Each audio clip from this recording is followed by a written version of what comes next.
Consider this. What makes a game exceptional? Elements of design such as art direction, score, and playability may be evaluated for their individual merits, but a breathtaking experience is substantially more than the sum of its foremost qualities. It's when these components layer into one another seamlessly that the most challenging, yet key aspect is produced: immersion. Immersion serves as the unseen tether that draws one into the game, and perfectly emulates the emotional significance of a piece of fiction. It's what breathes life into the conflict, so the player feels involved in something larger than themselves, a believable atmosphere worth investing into. Kingdom Under Fire The Crusaders succeeds at this monumental task despite its faults, and ultimately leaves a deeper and more important impression beyond simply being an enjoyable game. The purpose of this review is to paint the greater picture of what Kingdom Under Fire represents, with the conclusive goal being how the areas of its design complement one another and produce such an exceptional, immersive game. The review begins by examining the gameplay structure, as well as its technical areas, followed by a broader establishment of the setting and characters. We'll then examine the plot and writing in finer detail, and finally conclude with how the culmination of all these factors engineer immersion by working in tandem. Kingdom Under Fire The Crusaders is a cult classic RPG/RTS hybrid originally released on the classic Xbox in October of 2004. It serves as the second title in the Kingdom Under Fire series by South Korean game developers Fantagram and Blueside, and received a digital PC port by Blueside in February of 2020. The initial 2004 release became renowned for incorporating a unique blend of large-scale, real-time battles, hack-and-slash combat, and hallmark role-playing elements. These features were incorporated within an expansive and mature fantasy setting, filled with distinctive cultures and spread across an encapsulating timeline. The gameplay and world are woven together through a superbly written story, engrossing characters supplemented with outstanding voice acting, and a distinctive, robust metal score, ranging from slow-paced and melodic to powerful and dramatic arrangements, well suited for the game's often chaotic atmosphere.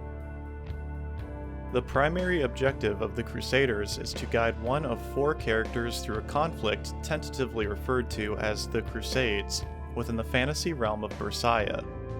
Gerald, Lucretia, Kendall, and Rainier all represent an associated realm as a military leader, and utilize their troops, influence, and personal combat prowess to see the war resolved under their leadership.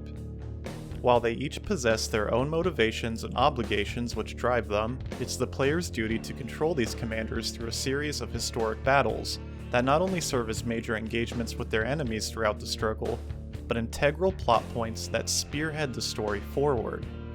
This formulates a gripping and complex narrative that requires the completion of each character's campaign to reveal the truth behind the war's cryptic conception as well as its shocking resolution.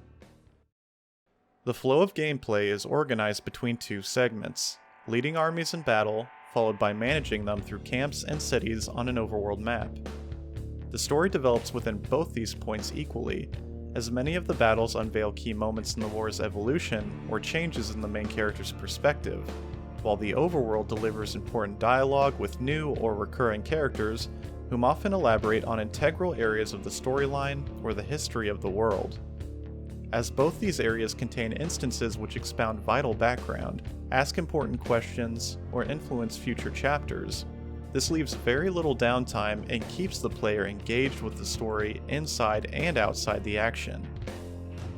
While both areas serve a purpose in delivering the narrative, the real-time battles represent the core of the gameplay, with the spotlight on leading a host of customizable units while taking control of the hero directly to cut down enemy soldiers. Alternating between these two methods of gameplay seamlessly is facilitated through innovative controls which allow even complex orders to be carried out within a few button flourishes. This permits the rapid execution of strategic decisions against fluctuating battlefield conditions, while smoothly shifting to the playable hero to decimate enemy troops within highly satisfying, visceral close combat.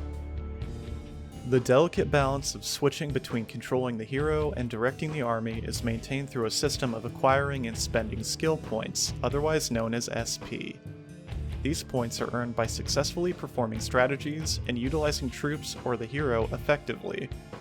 Examples of this are having ranged units firing from the high ground, setting traps with sapper units, and landing successive blows with the hero in melee. Playing efficiently will maintain a high level of SP to spend, which can be used to turn otherwise deadly situations in their favor by using the special abilities of their troops, such as healing or casting devastating magic. Consistently switching between the methods of play to maximize gaining and spending SP will ultimately force the battle's flow into the player's hands, while inhibiting the enemy's force from dealing an otherwise final blow. Kingdom Under Fire adds an additional layer of strategy by compelling the player to think realistically by emphasizing the utilization of terrain or weather for a battlefield advantage and a substantial boost in SP. For instance, carefully navigating the army to have the sun at their back will blind enemy troops from accurately firing their ranged weapons. Opening a floodgate will flush away an overwhelming force attempting to cross a river in pursuit of fleeing allies. Forests provide cover from ranged and aerial attacks, as well as conceal troops on the pull-down map, but if the forest is set on fire, the flames will quickly find them. The perceptive commander will take advantage of these opportunities as often as possible, and because the odds are often stacked in the enemy's favor, a degree of critical thinking is frequently required to dominate the enemy army when lacking skill or numbers. When troops engage one another, the camera remains overhead of the action as the player continues to execute orders and observe the battlefield in traditional RTS fashion. Once the hero engages with the enemy, selecting their unit will cause the camera to dip into the fight, as the player gains direct control of their character. Each hero possesses a series of combo attacks and special attacks to unleash, as well as having unique means to defend themselves. Furthermore, each hero is flanked by upwards of 2 sub-officers known as aides, who when called upon, cast spells and abilities of their own.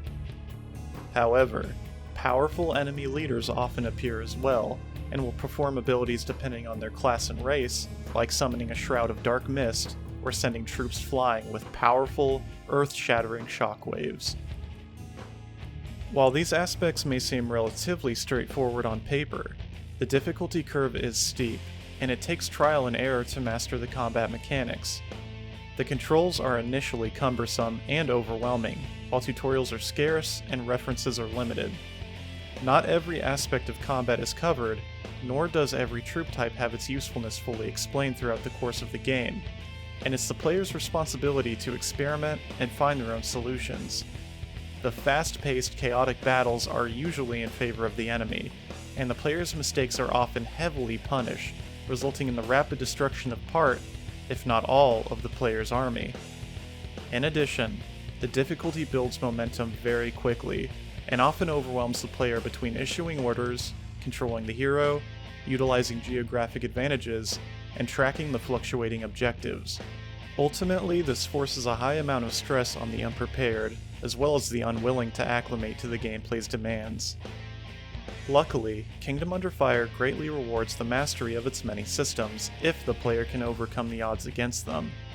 Seeing the enemy crushed beneath perfectly implemented strategies or synchronized attacks is immensely satisfying, especially when these moments are at times rewarded with bonus experience at the end of battle or unique cutscenes and conversations.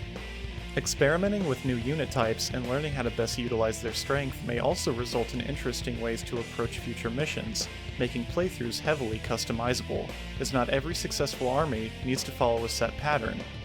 This creates a high level of replay value, as the player is encouraged to play through a campaign multiple times to maximize their tactics and their troops' effectiveness, which in turn rewards them with extra gold and experience to upgrade their army, organize new units, and buy better equipment.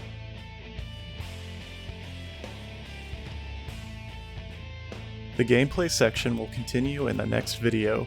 Follow me on Twitter for frequent updates and subscribe for more. This has been Level Jake, thanks for watching.